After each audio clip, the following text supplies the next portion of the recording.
Most welcome to the most wanted.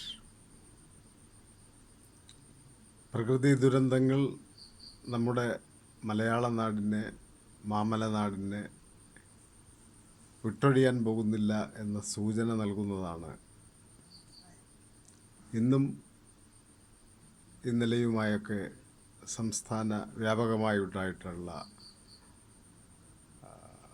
പ്രകൃതി ദുരന്തങ്ങൾ സൂചിപ്പിക്കുന്നത്. ഇന്ന് പ്രത്യേകിച്ച് കോട്ടയത്ത് കൂട്ടിക്കലിൽ മണ്ണിടിച്ചിലും റോഡ് ഒലിച്ചുപോക്കും ഒക്കെ ഉണ്ടായിരിക്കുകയാണ്. മുണ്ടക്കയം, അപ്പോൾ മുണ്ടക്കയം, കോട്ടയം, കുട്ടിക്കാനം എന്നൊക്കെ പറയുന്ന പ്രദേശങ്ങൾ വണ്ടിപ്പെരിയാർ എന്ന് പറയുന്ന താഴ്വര പ്രദേശത്തിൻ്റെ മേൽഭാഗമാണ്, കുന്നിൻ മുകളാണ്. അവിടുന്നൊക്കെ മലവെള്ളപ്പാച്ചിൽ താഴേക്കുണ്ടായാൽ, അല്ലെങ്കിൽ മണ്ണിടിച്ചിൽ ലാൻഡ് സ്ലൈഡ് താഴേക്കുണ്ടായാൽ ഉണ്ടാകാൻ പോകുന്ന ദുരന്തങ്ങൾ നമ്മൾ വയനാട്ടിൽ കണ്ടതുപോലെ അതിലും ഭീതിതമായിരിക്കും എന്നുള്ളതാണ് യാഥാർത്ഥ്യം. അപ്പോൾ തീവ്രമഴ, അതിതീവ്ര മഴ, കനമുള്ള മഴ ഇങ്ങനെ ഒരേ സ്ഥലത്ത് കേന്ദ്രീകരിച്ച് പെയ്യുന്ന പ്രവണതയും അത് താങ്ങാനാവാതെ 10, 30, 40 അടി വരെ ചെരിവ് കുന്നിൻ മുകളിൽ വന്ന് വീണ് അതിന് താങ്ങാനാകാതെ താഴേക്ക് ഒലിച്ചു പോകുന്ന അതാണ് ലാൻഡ് സ്ലൈഡായി മാറുന്നത്, മണ്ണിടിച്ചിലായി മാറുന്നത്, ഉരുൾപൊട്ടലായി മാറുന്നത്. അങ്ങനെ 400ഓളം സാധാരണക്കാരായ ജനങ്ങൾ, അവിടെങ്ങും ഒരു പണക്കാരനും അല്ലെങ്കിൽ ഒരു ഭദ്രമായി ജീവിക്കുന്ന, സുഭിക്ഷമായി ജീവിക്കുന്ന ഒരാളും അവിടെങ്ങും മരണപ്പെട്ടിട്ടില്ല. സ്വന്തം തൊഴിലിടത്തോട് അനുബന്ധിച്ച് ലയങ്ങളോ ചെറിയ വീടുകളോ നിർമ്മിച്ച് കഴിഞ്ഞിരുന്ന പാവങ്ങളാണ് വയനാട്ടിലെ ചൂരൽമലയിലും മണ്ടുകയിലും ഒക്കെ മരണപ്പെട്ടത് എന്നുള്ള യാഥാർത്ഥ്യം നമുക്ക് അറിയാൻ കഴിയും. അവിടെയൊക്കെ പ്രകൃതി ലോലമാണ് എന്നുള്ള കാര്യം ഗാഡ്ഗിൽ മുതൽ പറഞ്ഞു. ഗാഡ്ഗിൽ പറഞ്ഞതിനെ അംഗീകരിച്ചില്ല. അതിൽ വെള്ളം ചേർത്തുകൊണ്ട് കസ്തൂരി രംഗൻ റിപ്പോർട്ട് വന്നു. അതിനെയും കളഞ്ഞുകൊണ്ടാണ് വുമൻ വി വുമൻ റിപ്പോർട്ട് അംഗീകരിച്ച് പശ്ചിമഘട്ട സംരക്ഷണ സമിതിയും സർക്കാരുമൊക്കെ വുമൻ വി വുമൻ്റെ റിപ്പോർട്ടാണ്. അതായത് ഏറ്റവും വെള്ളം ചേർത്ത പശ്ചിമഘട്ടത്തെ സംരക്ഷിക്കാൻ ഗാഡ്ഗിൽ മുന്നോട്ട് വെച്ച എല്ലാ കർശന നിർദ്ദേശത്തെയും തകിടം മറിച്ചുകൊണ്ടുള്ള, നിശ്ചിത താല്പര്യക്കാർക്ക് അവരവരുടെ സമുച്ചയങ്ങൾ നിലനിർത്താൻ കഴിയുന്ന തരത്തിൽ ആണ് വുമൻ വി വുമൻ റിപ്പോർട്ട് നൽകിയത്. അതിൻ്റെ അടിസ്ഥാനത്തിലാണ് ഈ ഇത്രയും പ്രകൃതി ദുരന്തങ്ങൾ കേരളത്തിൽ പ്രത്യേകിച്ചും പശ്ചിമഘട്ട നിരകളിൽ ഉണ്ടാകാൻ കാരണമെന്ന് പ്രത്യേകിച്ച് ഗവേഷണം നടത്തേണ്ട കാര്യമൊന്നുമില്ല. എന്തായാലും 400-ലധികം പേർ മരണപ്പെട്ട വയനാട് പ്രകൃതി ദുരന്തത്തിൽ നിന്നും നമ്മൾ കരകയറി എന്ന് ഒരുവിധം സമാധാനപ്പെട്ടിരിക്കുകയാണ്. വീണ്ടും ഇന്നലെയും ഇന്നുമൊക്കെയായി മഞ്ഞ അലർട്ടും ഓറഞ്ച് അലർട്ടും റെഡ് അലർട്ടുമായിട്ട് കാലാവസ്ഥ നിരീക്ഷണ വകുപ്പ് വന്നിട്ടുള്ളത്. അതിൽ കോട്ടയം ജില്ലയിൽ അതിശക്തമായ പ്രത്യാഘാതം ഇപ്പോൾ ഉണ്ടായിരിക്കുകയാണ്.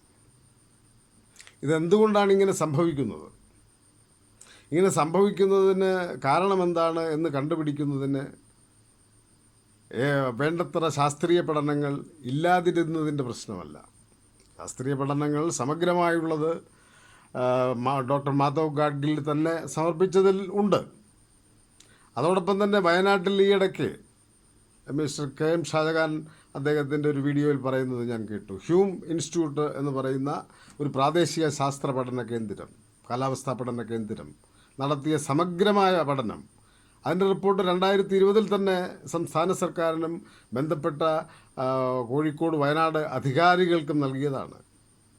ഒരു മുൻകരുതൽ നടപടിയും സ്വീകരിച്ചില്ല എന്നുള്ളതാണ്. അതിലവർ പറയുന്നത് 244.4 മില്ലിമീറ്റർ മഴ എന്ന് പറഞ്ഞാൽ അത് അതിതീവ്ര മഴയാണ്.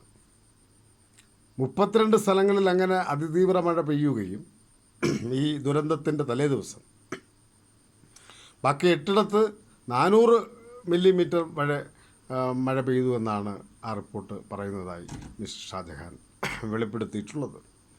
അതോടൊപ്പം രാജഗോപാൽ കമ്പത്ത് അദ്ദേഹം പരിസ്ഥിതി പ്രവർത്തകൻ മാത്രമല്ല, ബഹിരാകാശ ശാസ്ത്രജ്ഞൻ കൂടിയായിട്ട് ഉള്ള ആളാണ്. അദ്ദേഹമായിട്ട് അടുത്ത് ഇടപെടുവാൻ പാപ്പൂട്ടി മാഷുമായി ബന്ധപ്പെട്ട് ഒരു വിജ്ഞാനകോശം, ബഹിരാകാശ വിജ്ഞാന കോശം നിർമ്മിക്കുന്ന ഘട്ടത്തിൽ അദ്ദേഹവുമായി അടുത്ത് പരിചയപ്പെടാൻ കഴിഞ്ഞിട്ടുണ്ട്. അതുകൊണ്ട് അദ്ദേഹത്തിൻ്റെ എക്സ്പെർട്ടൈസ് നമുക്ക് നല്ലോണം അറിയാം. ശ്രീ ഷാജഹാൻ രാജഗോപാൽ കമ്പത്തുമായിട്ടും നടത്തിയ അഭിമുഖത്തിൽ അദ്ദേഹം പറഞ്ഞു, ഇവിടെ പഠനങ്ങളില്ലാത്തതിൻ്റെ പ്രശ്നമല്ല, മുന്നറിയിപ്പുകളില്ലാത്തതിൻ്റെ പ്രശ്നമല്ല, പക്ഷേ നിക്ഷിപ്ത താല്പര്യക്കാർ, അത് പച്ച മലയാളത്തിൽ പറഞ്ഞാൽ പണക്കാർക്ക് കൂടുതൽ പണം സമ്പാദിക്കുന്നതിന് വേണ്ടി ഈ പരിസ്ഥിതി ലോല മേഖലയിൽ പാറ മടകൾ, റിസോർട്ടുകൾ, അതുപോലെയുള്ള ടൂറിസ്റ്റ് കേന്ദ്രങ്ങൾ, ഇങ്ങനെയുള്ള സമ്പത്ത് വാരിക്കൂട്ടാൻ ആവശ്യമായിട്ടുള്ള സങ്കേതങ്ങൾ സൃഷ്ടിക്കുന്നതിന് വേണ്ടിയാണ് ഇവിടെയെല്ലാം ശ്രമിച്ചുകൊണ്ടിരിക്കുന്നത്. അത് പരിസ്ഥിതിക്ക് മേൽ, പ്രത്യേകിച്ചും ലോല പരിസ്ഥിതിയുള്ള ഈ പശ്ചിമഘട്ട നിരകൾക്ക് മേൽ ഉണ്ടാക്കുന്ന ഒരു ആഘാതം ചെറുതല്ല. അത് നമ്മൾ കണ്ടില്ല എന്ന് നടിക്കാൻ പാടില്ല എന്നുള്ളതാണ് ഇത്തരം ദുരന്ത ഫലങ്ങൾ നമ്മുടെ ചെവിയിൽ തട്ടി നമ്മെ ഓർമ്മിപ്പിക്കുന്നത്. അതുകൊണ്ട് ഇനിയുള്ള കാലത്ത് നടത്താൻ പോകുന്ന അവിടെ ടൗൺഷിപ്പൊക്കെ ചൂരൽമലയിൽ സ്ഥാപിക്കുമെന്നാണ് മുഖ്യമന്ത്രി അടക്കമുള്ള ഭരണ നേതൃത്വം പറഞ്ഞിട്ടുള്ളത്.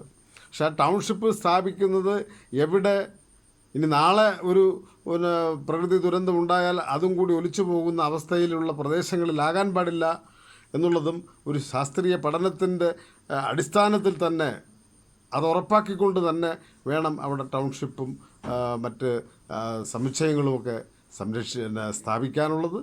അതോടൊപ്പം തന്നെ ഈ പരിസ്ഥിതി ലോല പ്രദേശത്ത് നടത്തുന്ന വൻകിടക്കാർ, കൊള്ളക്കാർ,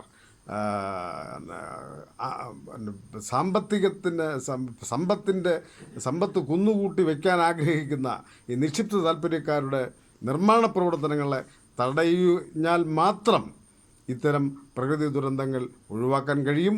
അതിനുള്ള ഇച്ഛാശക്തി ബഹുമാനപ്പെട്ട സർക്കാരും, അതിനോടൊപ്പം തന്നെ ഇപ്പോൾ കോടതി ഒരു ഇടപെടൽ നടത്തിയിട്ടുണ്ട്. ഒരു അമിക്കസ് ക്യൂറിയ വെച്ചിട്ടുണ്ട്. അവിടെ രഞ്ജിത്ത് തമ്പാൻ എന്ന് പറയുന്ന ഒരു അമിക്കസ് ക്യൂറിയ വെച്ചിട്ടുണ്ട്.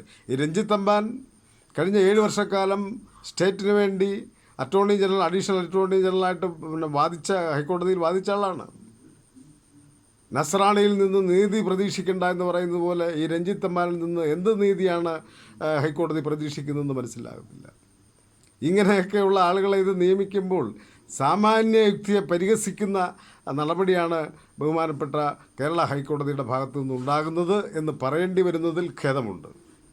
എന്തായാലും ജുഡീഷ്യറിയും ഇതിൽ ഇടപെട്ട് വരികയാണ്. ഇനിയുള്ള കാലത്ത് പരിസ്ഥിതിയെ സംരക്ഷിച്ചുകൊണ്ടുള്ള വികസന പ്രവർത്തനങ്ങൾക്ക് സാധ്യതയുള്ളൂ. സസ്റ്റൈനബിൾ ഡെവലപ്മെൻറ്റ്, സന്തുലിത വികസനം മാത്രമേ ഇനി നടക്കാൻ സാധ്യതയുള്ളൂ, നടക്കാൻ പാടുള്ളൂ. എങ്കിൽ മാത്രമേ കേരളത്തിൻ്റെ ഈ പച്ചപ്പ് നിലനിർത്തിക്കൊണ്ട് നമുക്ക് മുന്നോട്ട് പോകാൻ കഴിയും. കാരണം ഓരോ പ്രദേശത്തിനും അതിൻ്റേതായ പ്രത്യേകതയുണ്ട്. ഇപ്പം തിരുവനന്തപുരം സിറ്റി പോലെ ഇരിക്കേണ്ടതല്ല വയനാട്. വയനാടിൻ്റേതായ പ്രത്യേകതയുണ്ട്. മൂന്നാറിൻ്റേതായ പ്രത്യേകതയുണ്ട്. വണ്ടിപ്പെരിയാറിൻ്റേതായ പ്രത്യേകതയുണ്ട്. അതുപോലെ പത്തനംതിട്ടയ്ക്ക് അതിൻ്റേതായ പ്രത്യേകതയുണ്ട്. കോട്ടയത്തിന് അതിൻ്റേതായ പ്രകൃതി ഭംഗിയും മറ്റ് സംഗതികളുമുണ്ട്.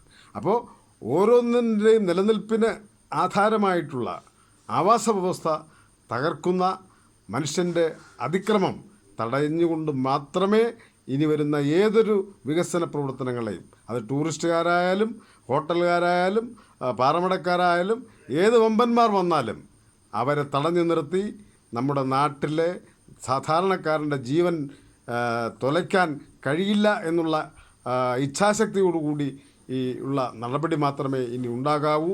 എങ്കിൽ മാത്രമേ നമ്മുടെ മുമ്പിൽ ഇതുപോലുള്ള ഇനിയും ദുരന്തങ്ങൾ ആവർത്തിക്കാതിരിക്കൂ എന്ന് ഓർമ്മിപ്പിച്ചുകൊണ്ട് ചുരുങ്ങിയവ ഈ തൽക്കാലം നിർത്തുന്നു. നന്ദി, നമസ്കാരം. Most wanted.